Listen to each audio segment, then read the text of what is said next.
ஹாய்ங்க. சளி பிடிக்காத நாள் இல்ல. சளி இல்லாம நான் இல்ல. தொட்டதுக்கும் இந்த ஜலதோஷ பிரச்சனை வந்துட்டே இருக்குங்க. அது மட்டுமாங்க, நொய்யி நொய்யின்னு சொல்லி சொல்லி ஏகப்பட்ட விரயமாயிட்டு இருக்கு. ஹாஸ்பிட்டல் செலவு பண்ணியே டயர்ட் ஆயிட்டேங்க. இது எனக்கு மட்டும் தான் இப்படியா? உங்களுக்கும் உங்க வீட்ல இப்படி இருக்கா? குழந்தைங்க சுத்தமா சாப்பிட்றதே இல்லைங்க. ஹாஸ்பிட்டல் செலவு பண்ணி ரொம்ப ஓஞ்சு போயிட்டேங்க அப்படின்னு நீங்க கவலைப்பட்டீங்கன்னா, உங்களுக்கு மட்டும் இல்லைங்க, எல்லாத்துக்கும் இந்த பிரச்சனை இருக்கும். நான் சொல்ற ட்ரிக்கை யூஸ் பண்ணி பாருங்க. உங்க வீட்டு கேலண்டர்ல ரோகிணி நட்சத்திரம் எப்ப வருது அப்படிங்கிறத பார்த்துட்டு கரெக்ட்டா நோட் பண்ணி வச்சுட்டு, அந்த டைம்ல ரோகிணி நட்சத்திரம் வர நாள் அன்னைக்கு உங்க வீட்டு பக்கத்துல இருக்க ஐயப்பன், குருவாயூரப்பன் இல்லைன்னா கிருஷ்ணர் கோவில்.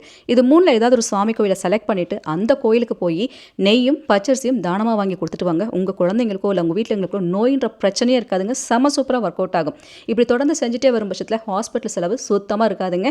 செம சூப்பரான ஒரு ரிசல்ட் கொடுக்கும். பர்ட்டிகுலரா இதை செய்யறதுக்கு ரோகிணி நட்சத்திரத்தை மட்டும் கரெக்டா நோட் பண்ணி வச்சுட்டு, அதை தொடர்ந்து செஞ்சுட்டு வாங்க. செம சூப்பரான ஒரு ரிசல்ட் கிடைக்குங்க. செஞ்சுட்டே வரும்போது உங்களுக்கே நல்ல மாற்றம் தெரியும். ஐ திங்க் இந்த டிப் பிடிச்சிருக்குன்னா லைக் கொடுங்க. நாளைக்கு வேற ஒரு புது டிப்ல ஃபாலோ பண்றேங்க. டாடா.